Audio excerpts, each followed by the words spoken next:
Shall we start, Professor Neelay?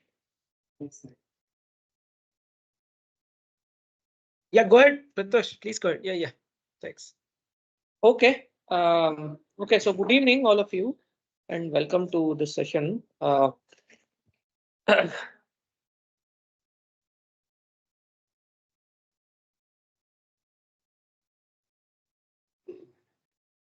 So this is a session where we will just introduce you to our department, and a few faculty members and the chairman of our department is around. And we have our current students here. So this is the time where you can ask all of your questions and clarify whatever doubts you might have about the department, interview process, PhD, or anything. Okay. So what the plan is that we will I'll run you through a few slides, just which would introduce the activities that are happening in our department. Post that, the floor will be open for question answering. You can ask any questions to all of us. Okay. So let me just share my screen and start it. Let me know if you see my screen.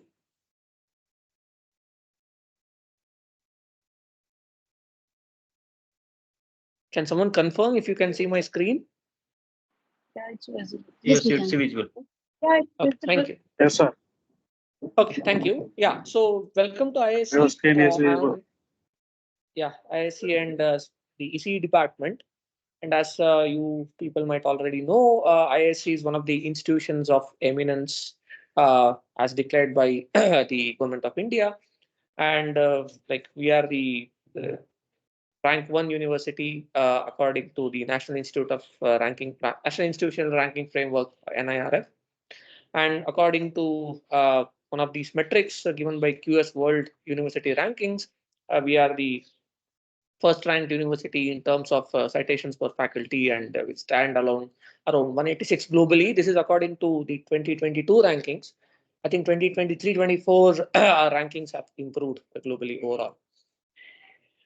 Okay, so coming back to our department is named the Electrical Communication Engineering, or ECE.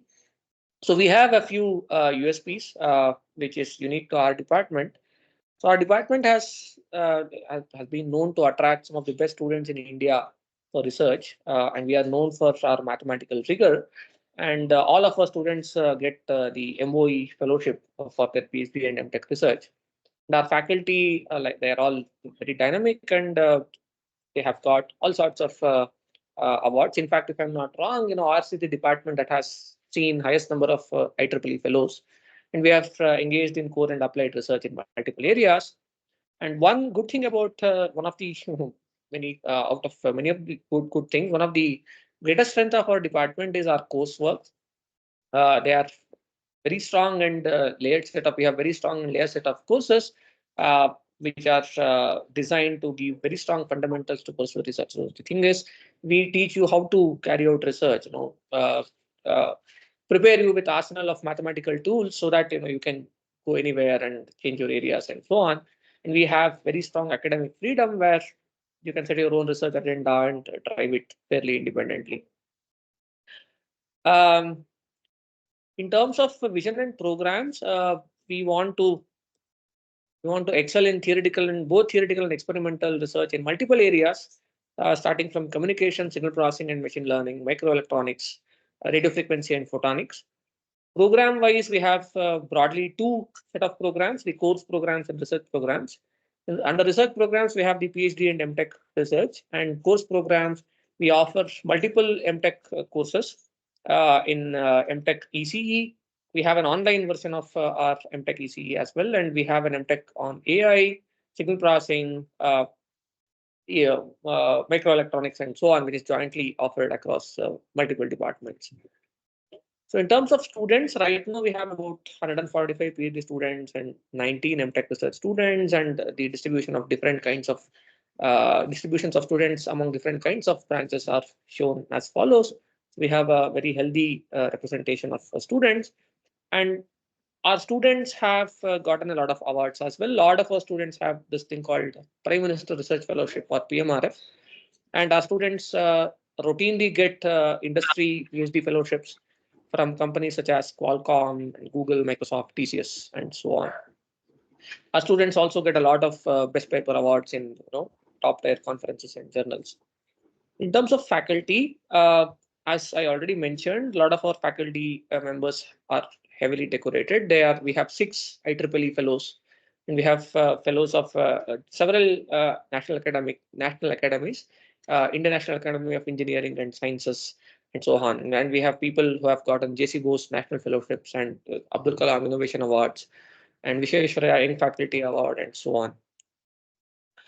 In terms of research topics, broadly, we have three verticals. One is communications, networks, and cyber physical systems. Under that, we have wireless communication, coding theory, information theory, cognitive video, and visible light and quantum communication. We have fairly good 5G and beyond communication setup, experimental setup. The second vertical is signal processing and machine learning, where we have signal processing for communication, and we have signal processing for image, video, and vision. We have speech, assistive technologies, and fairly good representation of faculty from machine learning and digital health, and so on. The third vertical is around radio frequency, applied electromagnetics, photonics, and nanoelectronics. Under that, we have people working on antennas, different kinds of metamaterials, CMOS for radio frequencies, low power circuits, quantum technology, and so on. And in terms of research infrastructure, department has quite a bit of infrastructure in terms of we have very good state-of-the-art test benches for 5G and beyond, and we have test benches for radar on chips, and a lot of instruments for optical microscopy and beyond. And we also have fair infrastructure in terms of machine learning infrastructure in terms of compute and data sets and so on. We have good servers, GPU servers and compute clusters with us as well. Yeah. In terms of areas, we have fair bit of faculty in communications, networks, and control, and like AI, ML, and signal processing. We have a few faculty, and high frequency circuits and systems. We have good amount of faculty, and the focus is on intelligent sensing and communication systems in terms of 5G, 6G, and beyond, photonics, quantum science, and technology as well. Yeah, we routinely work with the industrial giants. We pretty much work with all the industries that are out there in Bangalore and around. We work with the likes of Cisco, Nokia, Qualcomm, Samsung, Google, Microsoft, and all these other private industry partners. We also partner heavily with the government industry and other laboratories such as DRDO, BEL, and ISRO, and so on. We do have very well represented internships and placement ecosystem. Most of our PhD students spend their summers in different industry research labs. We also have a lot of alumni in the leadership roles of all these industry, and we are fairly very well connected into the industry ecosystem. We get generous grants in terms of research fellowships and consultancy projects, and we have several startups also from our faculty and alumni. So it's a fairly well established ecosystem around. Okay, in terms of eligibility, as all of you might already know, we need you can get into our PhD programs right after your bachelor's with a good gate score. And if you are from one of these CFTIs and have a 4-year undergrad, with a CGPA of more than 8, then you don't even need the GATE score. You can directly apply for a PhD program. The other route is to come from a master's, ME or MTech program, and we don't expect any prior research experience or publications before you come for a PhD program. And as far as the stipend is concerned, all admitted students will get JRF equivalent stipend. I think it is now around, I don't know the exact numbers, it is around 32,000 plus HRA. I mean, don't take my words for it. I mean, it was very recently revised. So 25% of our current students, they get PMRF as well, which will give a significantly higher stipend. And we also have sponsored fellowships from government and industry grants, like as I already said, Qualcomm, Cisco, Google, IBM, and TCS fellowships. Our students routinely get it. Yeah, so the selection process is that you apply and the shortlisting is done. I think most of you are already shortlisted for our interviews. Selection is entirely by the interviews, and we keep a fairly low gate score and CGPA cutoff so that we want to interview a lot more people, right? So the once you are into our interviews and your gate score, neither your gate score nor your CGPA matters, right? The selection is mostly based on the way you perform in the interview. It's a fairly longer process, where we test your fundamentals and your ability to think on your feet. Yeah, as I already mentioned, we don't expect you to have any prior research experience, right? I mean, if you have some, then it's a sort of added advantage. But I mean, I mean, we don't expect you to have any prior research experience when you come for our interviews. Okay, so what is valued? Like excellent academic preparation, strong motivation, and problem solving skills. Right? We don't expect you to just reproduce from your rote memory. It's very unlike the GATE exam or interviews will be, right? I mean, you'll be asked fundamentals, your ability to think, and how do you solve problems, and your aptitude for research. That's all we are looking for, right? I mean, we don't ask you to solve GATE exam kind of questions in our interviews. Yeah, I already said that, right? What is evaluated at interviews, your ability to think on the go and your willingness to listen. Yeah, so there are two broad committees which would interview you. One is the signal processing, machine learning, and communication stream, where your mathematical skills, foundational skills in probability theory, linear algebra, and transform theory are what are tested.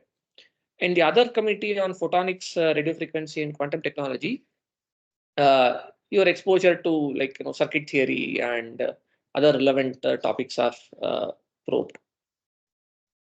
So once you clear the interview, right, list of faculty members with openings and the research outlines will be announced. Okay, and then what you do before the interview, you can actually mark your research topics and your faculty names. And if you already are familiar with faculty members and you have preferences of working with a particular faculty, you can always indicate that during your interview.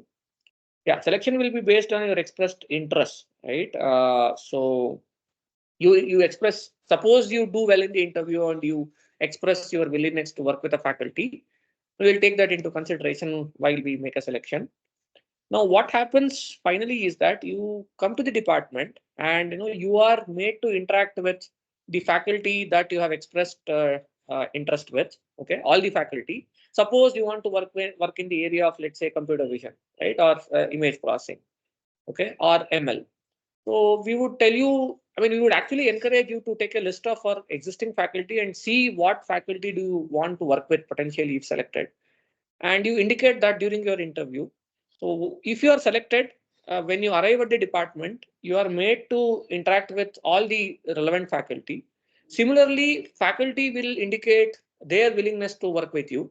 Okay, and based on that, the department will make a mix and match, and they will allocate research advisors. Now, in most of the cases, the students end up working with the faculty of their choice and vice versa. Right? I mean, the department will do its best to ensure that students would get the faculty of their interest to work with. So that is how the thing will happen. Yeah. So we have different PhD programs. So one is regular program, the other is ERP, where somebody who is uh, employed elsewhere will take up a PhD program part-time. There is this QIP program, which is quality improvement program, where a faculty who is working in a different university will enroll. So I already said how the research supervisor is allocated. Once the research supervisor is allocated, the supervisor and the student would make a list of relevant courses that the student has to take up, okay, which will span usually a couple of semesters. Okay. So for a PhD program, if you come with a master's, the minimum number of credits that you should take up is 12 and maximum is 21. With bachelor's, you'll have to take a minimum of 24 credits and maximum of 33. So if you come with a bachelor's for a PhD, your coursework will be for 3 semesters typically. With a master's, it will be for 2 semesters, right? Unless you want to, yeah. So you have to complete your research training program or coursework in 1.5 years, 3 semesters, maximum of 2 years for direct PhD programs. And after you finish your coursework, okay, you'll have to secure a minimum level of CGPA. I think it's 7.5 or something. I don't. It's around that. Once you do that, you will have to take up something called a comprehensive examination, where a committee of professors would probe you on potential research problem that you want to work on, and also the course work that you have taken. And once your comprehensive exam is cleared, your candidature for PhD will be confirmed. That you'll have 3 more years to submit your thesis, and there will be yearly review of research where a committee of professors will again monitor your progress, and you can also express your concerns if you have any. Yeah, the way it works after your comprehensive is, you conduct the research on your topic of interest, come up with some results, and then you publish. Once you have enough publications, you will give what is called as a colloquium, which is a uh, thesis submission event where it's a public event where you talk about your research in terms of, I mean, in front of the community. Anybody can uh, mm, come to your colloquium, attend your colloquium, and give suggestions. And based on those suggestions that you have received, you write a thesis, a PhD thesis that you would submit, which would get reviewed by two experts, one from India, one from outside. And if the thesis gets accepted, then you will defend your thesis, after which you'll get your degree. That's the timeline. Yeah, so we have a department fact also, right? It's This is slightly separate for MTech research. Similar thing, but coursework, you'll have lesser coursework. Okay, I think if you come with, I mean, people with masters won't come for an MTech research program. Obviously, if you have bachelors and come for MTech research, I think the number of credits that you should take is 12, if I'm not wrong. And then you have to again write a thesis and then submit. Typically, people take about 2.5 to 3 years to complete MTech research.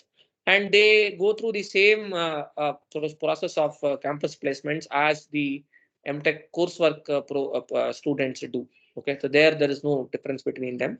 The only difference between the MTech research and regular MTech program is that in MTech research you will do lot less coursework and write a thesis, right? Work on a research problem and write a thesis. But in MTech coursework, you do a project, and MTech coursework is supposed to complete in 2 years, but MTech theses typically take about 2.5 years, one more semester. That's how it happens.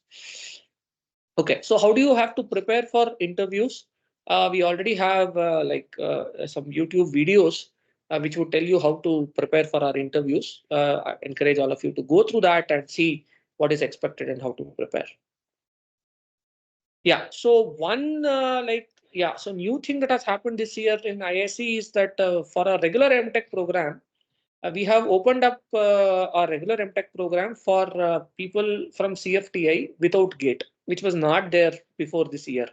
So I think there are some interviews scheduled for MTech MTech coursework for students from CFTI. There is no GATE exam requirement. Minimum qualification is CGPA more than 8. We can look at your website for more details, right? That's it. And we are active on social media, right? We have our Facebook, Twitter, and LinkedIn handles. We also have a YouTube page where we have all these videos on orientation and research interview preparation material. You are encouraged to follow us in social media. Right. Yeah. So how do you find information in our website? Go to our website. You'll see this tile called information for prospective students. You click there, you'll find a lot of information. Uh, on admission, etc. All this. Okay, that's it. I'm done with my presentation, and I'm sure you'll have a lot of questions.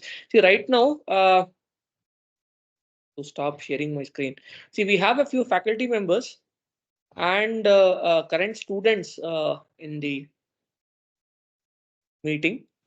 So what we would suggest is people who have questions, please raise your hands. Okay, I'll call out one after the other. You can ask your questions.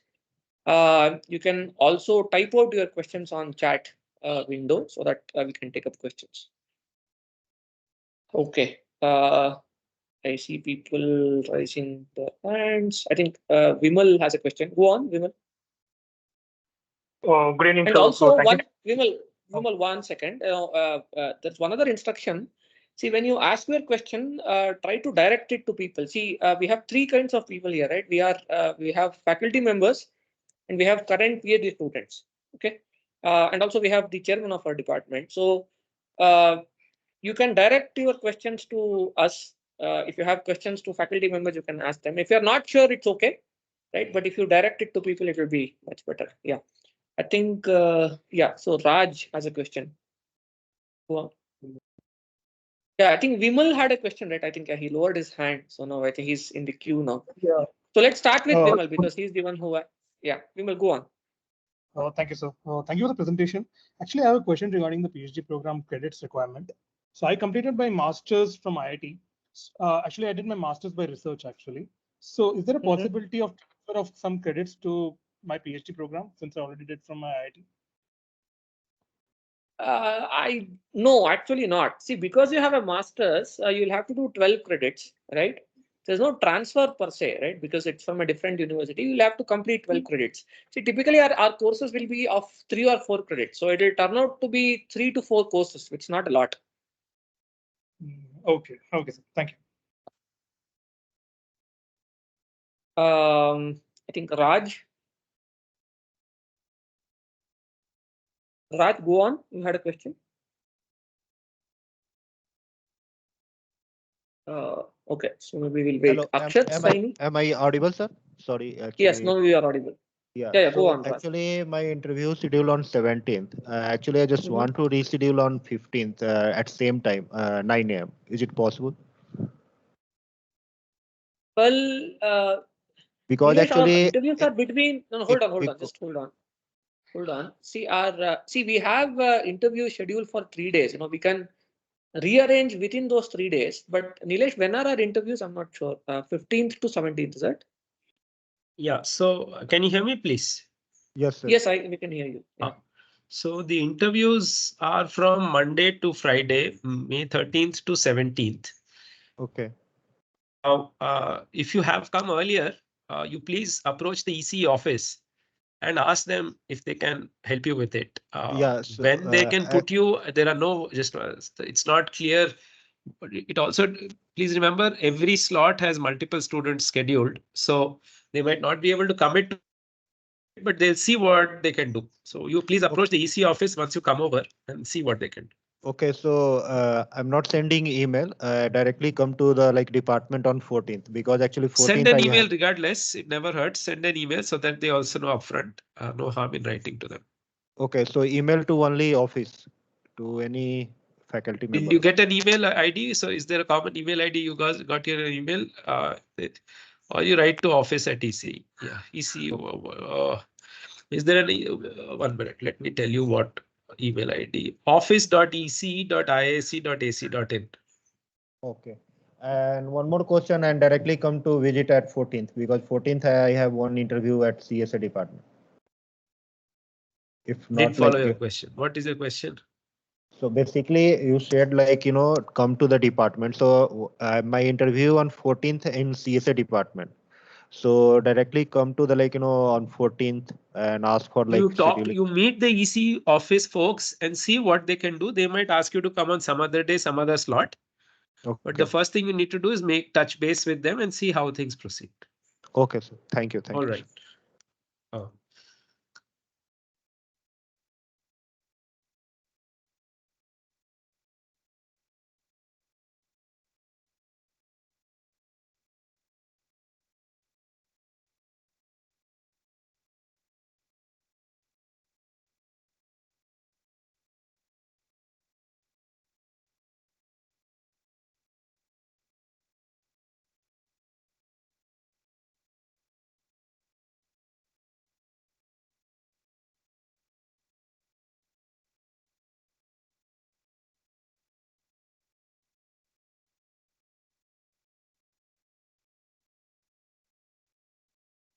Oh.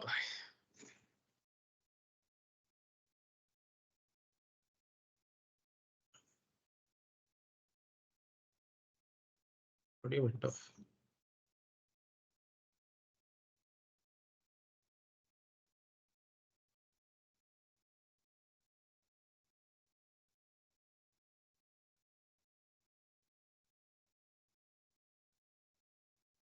Hello.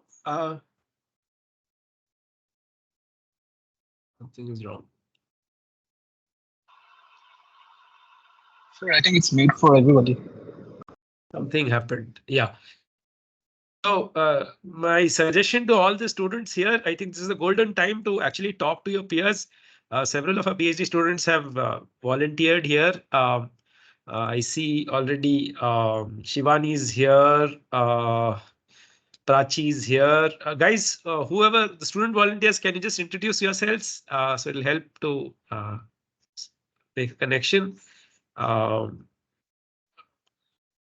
So Robin is here. I'll go first. Yeah, please go ahead. Just take over one by one and just introduce yourself so that these guys know. Yeah. Okay, hello everyone. I'm Mayudeep Pathak. I'm a first year PhD student. I just joined last year. So I'm in the PC department under Rajiv Sundararajan. So if you have any questions, you can relate it to any AI Nilesh, ML. Yeah, Pratosh. see, I think there are some students who are raising their hands. No, let me take their questions and then we can go student, right? Let these students introduce themselves, Pratosh. Then they can Okay, probably help sure, trigger sure. off a bunch of new questions also. I'm hoping. Yeah. Yeah. Thanks. Sure, sure. Go on.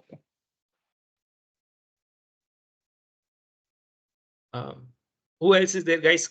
Quickly introduce yourselves. Let there be contention. It's okay. So go ahead and speak. Yeah. Okay, sir, I'll introduce myself. So hi, I'm Prachi Mishra. I'm a second year PhD student, and I'm working on in coding theory under Professor Naveen Kashyap. Hello everyone, I'm Shivani and I'm working with Professor Nilesh in EC department in the area of wireless communication.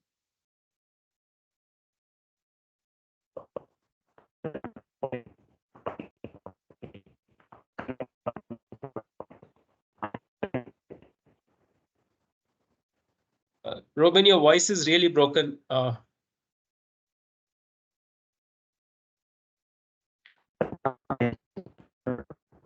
No, still bad. Okay, it's okay. We'll go further. Anybody else, guys? Quickly introduce yourself, then we can move to the questions. Yeah. Hello, everyone. I'm Munmun. I'm a third year PhD student working with Professor Parimal Parag in EC department, and I work in the area of networks. Thank you. Thanks. Yeah, no, Pratosh, take over, please. Yeah, thanks. Okay, Akshat Saini had a question. Akshat?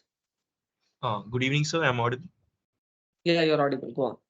Sir, I have a same problem as Raj just said, because the IIT Delhi interviews are colliding or coinciding with the on the same dates as well. So I have to travel back to Delhi to attend those as well. So I will do the same process as sir already told to Raj. Sure, sure. I also want my interview to reschedule on 15th. So please send the email to the office. No, we'll accommodate. Yes, sir. Okay. Thank you so much. Next is I think Shreyo Ghosh, right? Shreyo Ghosh. Yeah, so am I audible? Yes, you are. Go on. So good evening, everyone. So my question is like, do we need to submit a statement of purpose in a Google form, something like that, for the IT department? Yeah, we haven't asked that, right? With your Okay, applications. that was a bit. I was a bit confused regarding that. So No, actually do not. See, but however, I would tell you something, right? See, if you have identified like potential faculty that you would want to work with, it's always encouraged to write to them, contact them directly, write an email saying that you would want to work with them, considering working with them, right? So that the faculty members also know that there are a few students that are interested. We would encourage you to do that.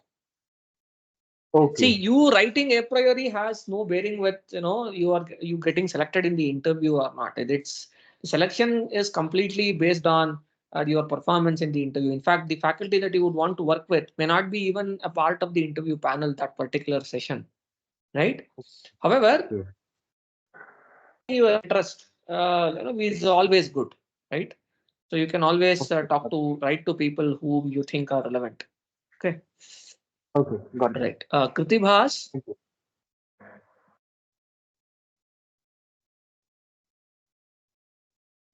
Okay, not there. Sudhanshu. Good evening, sir. Yeah. So can you be a little louder? I can't hear you well. Sir, now I'm audible. Yeah, much better. Go on. Sir, apart from our main this guided research program, are we allowed to do some other project with under some other faculty also? When is this? This is during your PhD program, is it? Sir, during my yes, sir, PhD or master's, sir, actually, MTech research. Well, in my experience, it is very hard to find time to complete your research. But yeah, so see, there is no hard and fast rule that you should not be interacting with anybody else other than your research supervisor. IISc is very open. That's, I mean, any good institution is open for that matter. In that sense, you can always interact with other faculty. Having said that, if you have identified a research supervisor and an area, you are expected to commit to that particular research area and work, right? Okay, sir. Okay, thank you, sir. But you can always interact with any one of us, any one of the faculty who's relevant, and always collaborate, talk. That is always encouraged, right? Yeah. Yes, sure, sir. Thank you, sir. Okay. Nitish.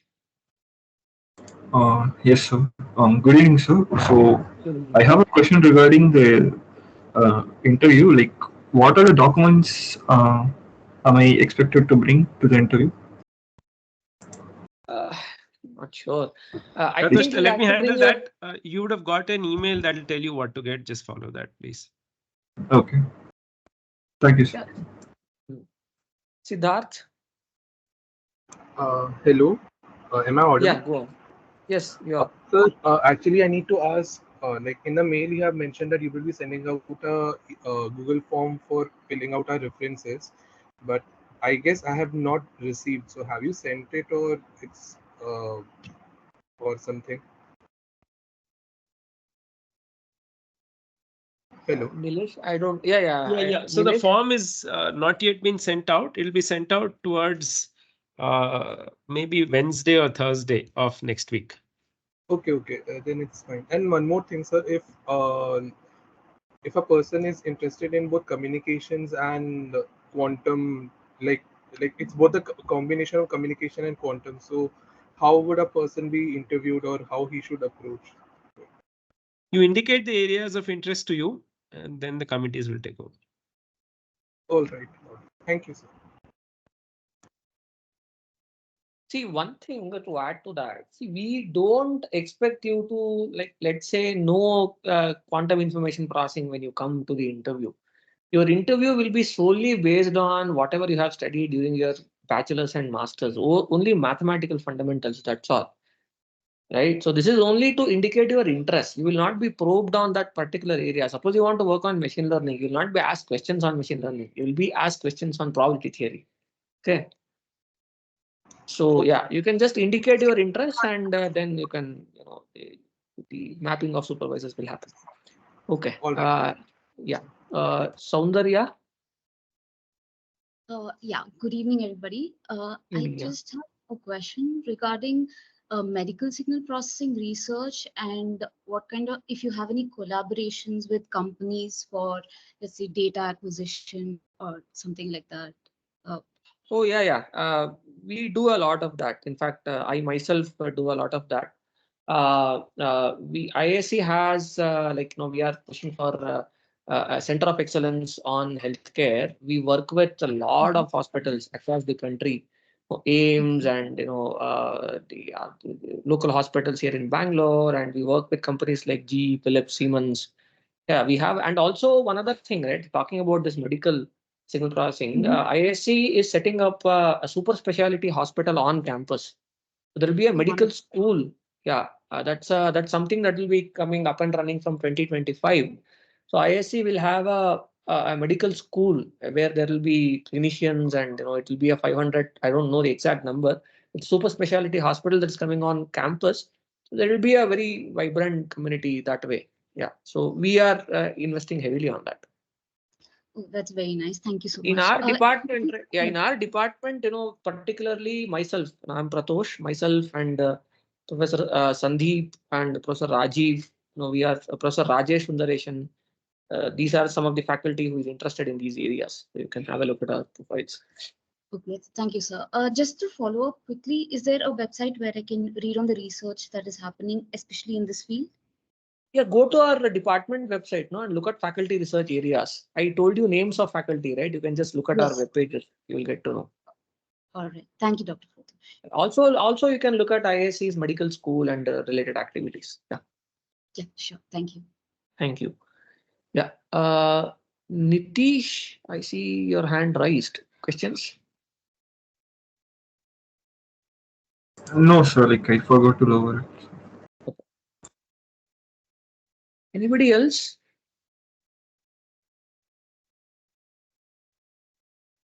Okay. Susmita? Yeah, good evening. Uh, for a student belonging to interdisciplinary background, is it possible to take admission in this department and carry the half part of the project from the other department? Like, can we consider taking a co-guide with that or vice versa? Yeah. Yeah, it can happen. It will happen in ISC, right? But the thing is, you're see, that's why I asked you to write to advisors, right? I mean, see, this should come organically. I mean, your research supervisor should be open and willing to have a collaboration across department. We do it all the time, right? As faculty, we work with, see, ISC, as I said, no, it has a very vibrant science faculty as well. We have departments of biology, we have departments of like biosciences and mechanical engineering and all kind. I mean, you can imagine it. It's a university, and we do collaborate across departments. But having a co-guide, right, on paper is something that has to be decided with your supervisor. Oh, okay, okay, thank you. Yeah. And by the way, adding to that, right? I mean, this coursework that you take during your PhD, right? During your research training program, this has no bearing with the department. In fact, like if you are enrolled in the EC department, uh, if so happens that your research topic demands a course to be taken from, say, some department of biosciences, by all means, you should go and take it. In fact, all our research training programs, all the courses that people take will be across the institute. I mean, there is no restriction on what department that you should take a course from. Right? Okay, See, yeah. So the department comes into the picture, that your primary affiliation will be to the EC department, and your supervisor will reside in the EC department. But for coursework, collaborations, etc., right? I mean, it's pretty open. You can take it in any department. That's how it happens in ISC. Yeah. How important is BTech project with respect to selection to MTech research? As we said, we don't look at the BTech project, right? I mean, it's mostly based on the performance, the interview performance, which will test your mathematical fundamentals. Okay. Any other question? Avinash? Hello, good afternoon, sir. Yeah, tell me. Sir, is there any research in PhD researcher in RF who can tell me about how is the life means interview process for RF? Yeah, I think there should be one. Is there anybody who works on radio frequency related areas? Students?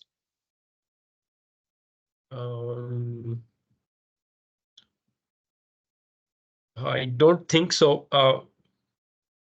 Prachi works on quantum, Shivan on com, Robin on image processing. Munmun, Parimal you work with, right? So Mayurdeep, no, none of these. Yeah, so no, but anyway, shoot your question. What is your question? Sir, I was just wanting to know how means the interview process is and means how much I have to means. Sir, I done my MTech from IIT BHU in completed my MTech from IIT BHU in 2018. So I am somewhat rusty now. I'm trying to learn, means study the basics. I have learned, but not so fluently because I have a 5-year gap.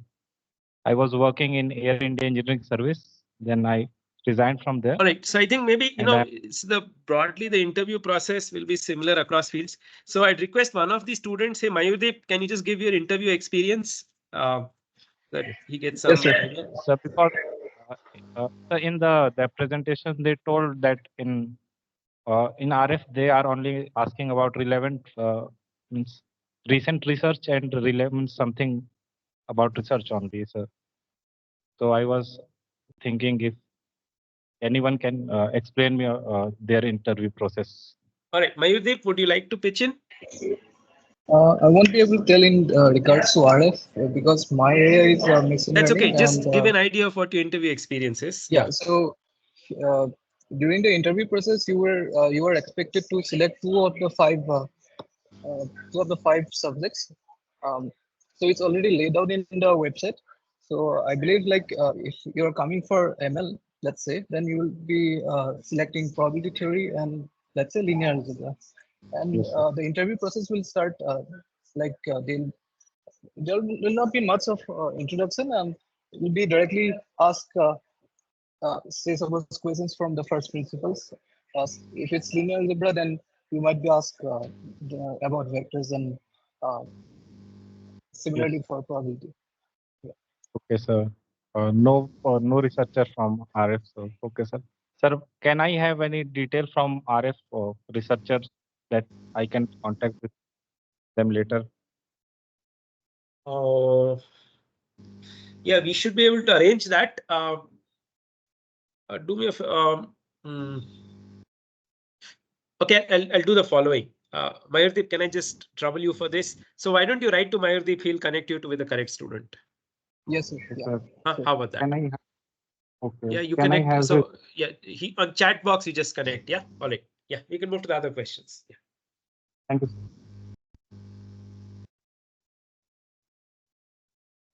Akshay, yes, go on.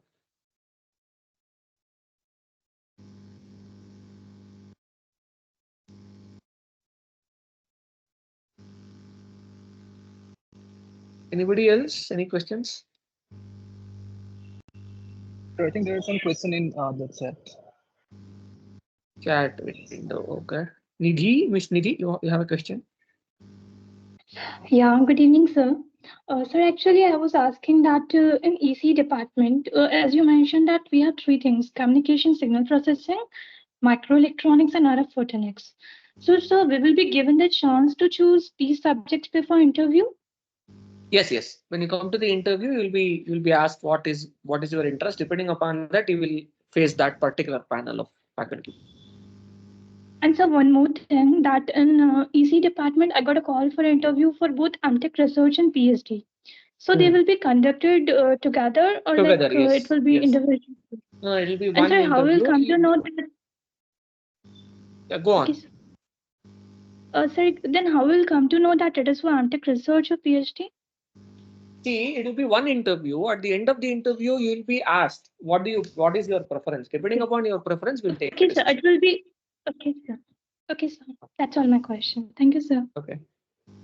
That in chat box, Chetan had a question. How important is BTech CGPA for selection of to MTech research?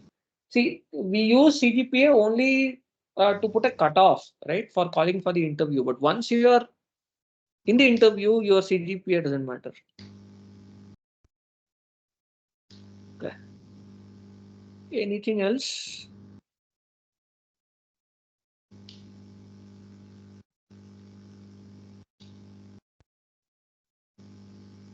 How many rounds of selection will be there? Will there be any written test? No. Duration of the interview can be anywhere between 30 to 45 minutes.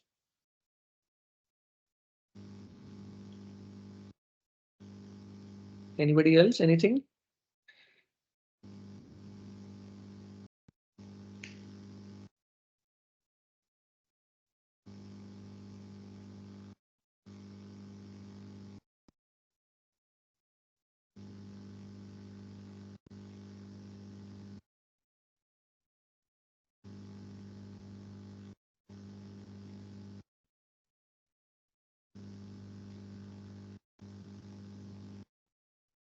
Swastik, please have a look at our faculty page. No, you will get all that information.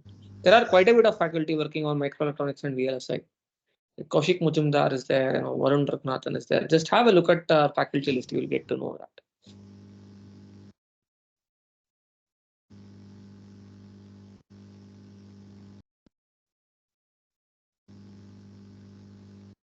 Here, just a request, if people have questions, kindly just unmute and ask. Get used to speaking. You'll be speaking for a while during the interviews anyways. So just raise your hands and ask your question so that others also can hear it. Is it possible to do MTech research by completing MTech from IIT? I think it should be possible, but why would you do that? I mean, you already have a master's. Why would you, unless you want another master's from IISc and you want to try out research path? Yeah, you can. I mean, if you have gotten a call for the interviews, then definitely you can do an MTech research after one master's.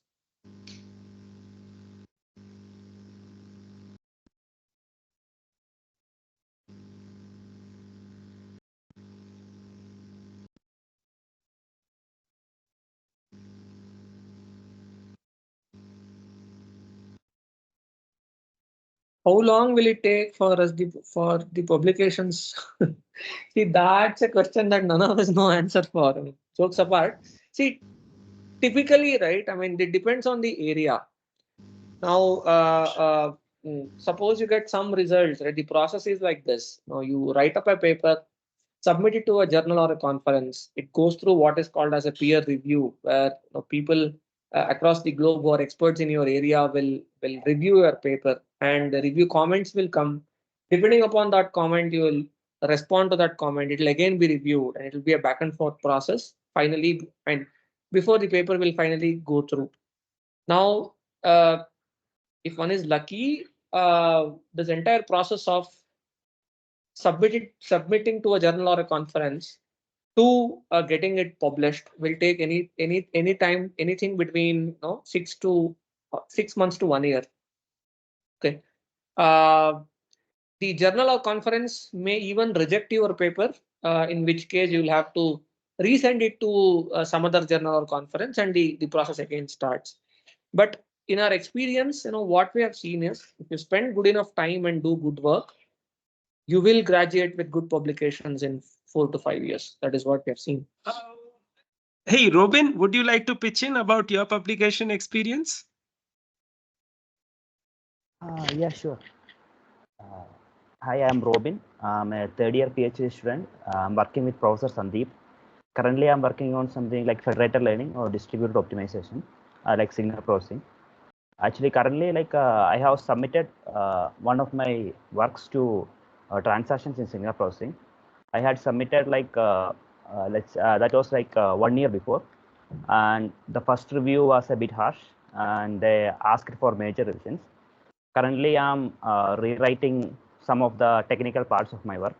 I have to rerun some simulations and redo some derivations and all. Currently, I'm working on that.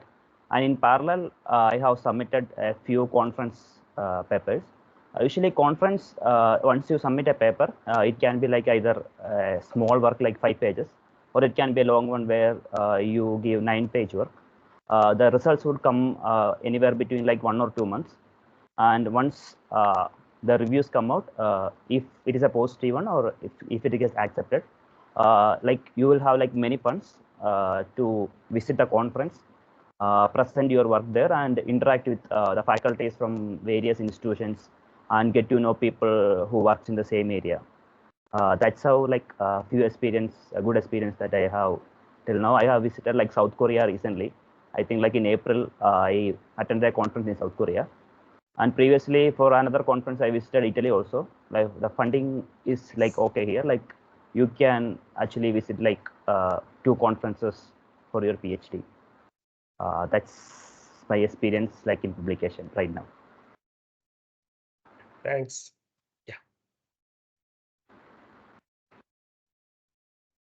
So what is the general requirement for the number of papers or the journals, or is it faculty dependent?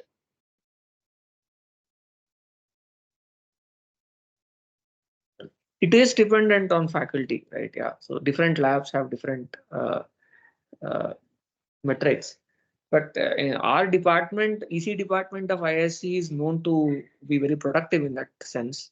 A lot of our students publish a lot. Yeah, so I cannot give you one number. Yeah, but see, if I have to give you some sort of a thumb rule, right, this is only my personal opinion, right? I mean, other faculty may not agree on this. My opinion is that a good thesis should have 4 chapters, and every chapter should have like one paper. That's how I look at it. This is excluding the introduction and concluding chapters. Let's say 4 good pieces of work, and all of it has to result into a good paper in a top tier place. So that's my rule, right? As an individual, different faculty may have different opinions on this. Yeah. Okay. Anything else? I think how long after the interviews will the selection mail will be sent in the case of candidate is selected? I think the academic section will take about a couple of weeks, isn't it, Nilesh? I don't know exactly what the timeline is. Yeah, exact timeline. I don't know what has been put out by the academic section. Here is how we do this. After the interviews, once the shortlist has been sent, and there is some sort of a confirmation and vetting done by the admissions unit, the EC website will mention the roll numbers of the students who've been selected. Of course, it's not a final authoritative list because admissions unit still has several stages to go through. But the department will try to, in a way, intimate students, at least give you a heads up, say these we believe might get shortlisted. So we request you to track the EC website, and then the formal email, and that is the only formal email that will come from the academic section, the admissions unit, intimating you about your selection. Okay, but we'll try to give you as early as possible a heads up through the EC website. It'll be a tentative heads up, but it'll be a heads up nonetheless. Okay. Is it possible to convert MS or MTech program to PhD after selection? Absolutely, yeah. It can be done during the master's program as well, right? If you have a certain CGPA, minimum CGPA, you can always convert it to PhD program, and we do encourage students to convert to PhDs. Anything else? I think we are running out of time. Nilesh, should we stop? Guys, so can you stop typing questions in chat? Is it possible to quit PhD program and guys. exit with a master's degree? One other question, I think this is an important question. Is it possible to quit PhD program and exit with an MS degree?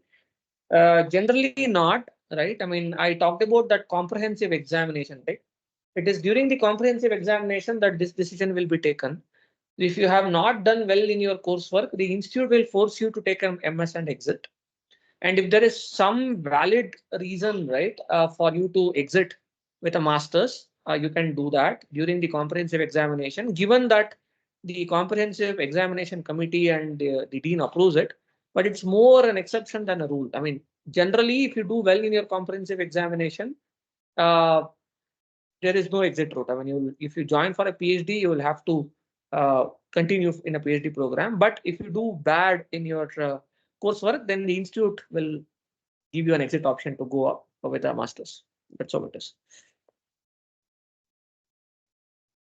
But yeah, it can happen. In principle, it can happen, right? If the committee and the advisor feel so.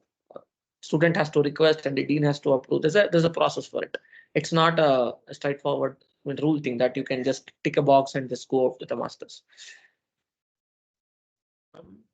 So, Pratyash, if there's time, can you hear me, please? I can hear you, Nilesh. Yeah. Yeah. So, Prachi, are you online? Yes, sir. Hey, Prachi, would you like to just tell the students how you prepared, Prachi, Shivani, just so that they get different perspectives on how they prepared for the interviews? Okay. So specifically, Thanks. I mean, my previous background before joining PhD was in physics, while I wanted to work in coding theory. Uh, for that, there were 5 topics in math. They were mentioned. We had to choose 2.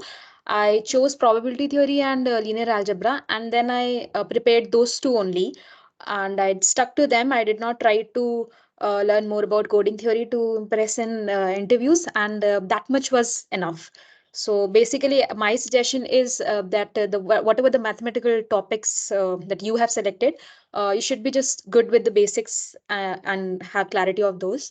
And I think that is enough as the interview preparation. Thanks. Hey, Shivani, you want to add anything? Yeah, like you just focus on fundamentals of whatever two options you choose from the given five mathematical, and that should be enough because there won't be too much high level questions asked in your interview. It will be very basic, and if you know the fundamentals very nicely, you will be able to solve them. And in fact, sometimes the panel might also try to help you in solving, but it should be visible that you are also putting some sort of efforts and you are able to think along the lines or target that particular problem. So just focus on fundamentals and it will be sufficient for the interviews. Yeah, that's also. Thanks. Yeah. Go ahead, guys. Yeah.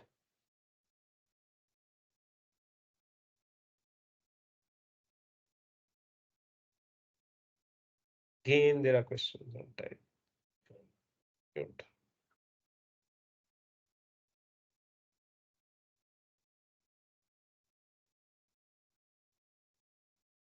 Kiran, would you like to unmute and ask?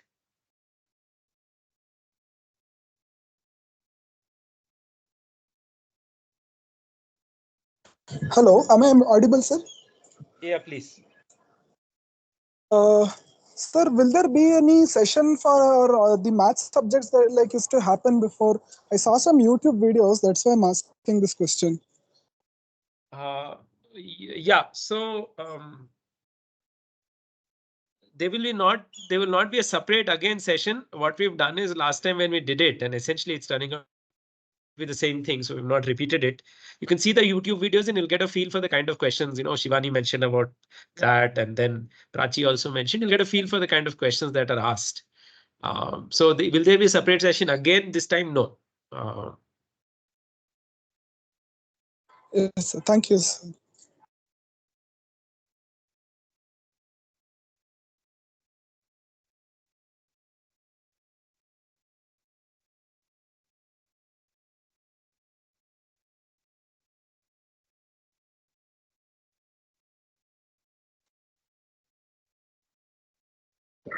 So there's one question. What does the panel expect from students coming from an electrical background who does not have basic limited PC subjects? Uh, so I'll answer this because I'm myself from a computer science background and in the EC department. So you don't need any proper background, but whatever you need is the maths part. If you do well in the maths, I think you'll be able to crack the interview.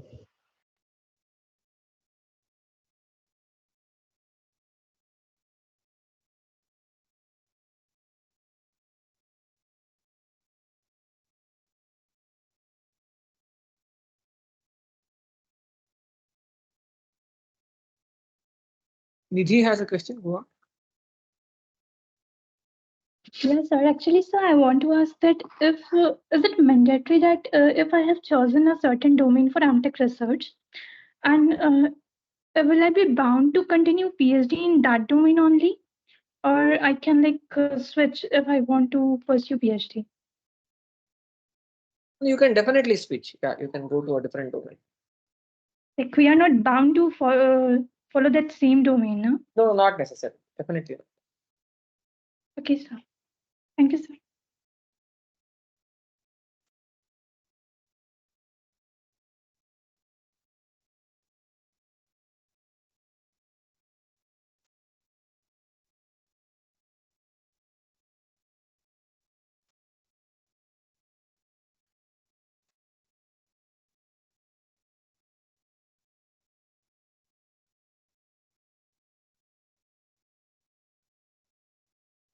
Okay, looks like we are running out of people to ask questions. So, Pratosh, do you mind if I leave the last word to Munmun?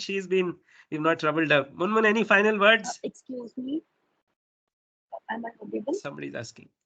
Yeah, I'm Yeah, go ahead. Sushmita. I would actually take a moment to thank the faculty and my seniors because, you know, it, all your friends have already increased the apprehensions and fear regarding the interview process. But then this interactive session has really helped me, and likewise, I suppose all the others have been benefited. So, a moment of gratitude. Thank you. Thank you very much. Munmun, any Thank closing you. words? You have the last word. There is one Yes, sir. question, Nilesh, that the Sorry. department does research related to robotics and UAVs.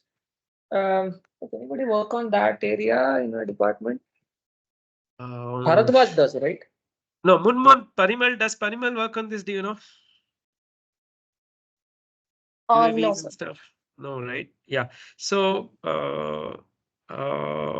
yeah, people do work on UAVs, but remotely. If you want to work explicitly on that, RBC CPS is the department for that.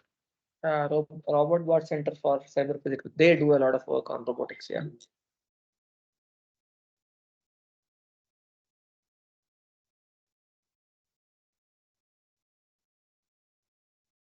Yeah. So, can I go Please, ahead? sorry. Yeah, please go ahead. Yeah. So I think I sensed fear among most of the students regarding the interview, right? The interview process. So I just wanted to add that I was equally nervous, but don't be intimidated at all. So the panel is not going to judge you on what you know, what you don't know. All they are looking for is how you approach a particular problem. They just want to know that if you have that logical reasoning and curiosity to know things, right? So that's all you need for research. Uh, keep your basics clear, nothing fancy. Stick to the topics you have chosen, and that's it. So don't have to worry much. Just all the best. Thanks. Yeah. Pratosh, all yours. Yeah. So. Yeah, I think we're done for the day. Thanks for attending, and I hope that all of you will uh, meet all of you in the interview. All the best, and you can always write to us if you have any further questions. We'll be happy to answer them. There are students, faculty, all of us will be happy to answer your questions if you have any. Okay, so thanks, Professor Nilesh, and students here and prospective students have joined. Okay, then see you.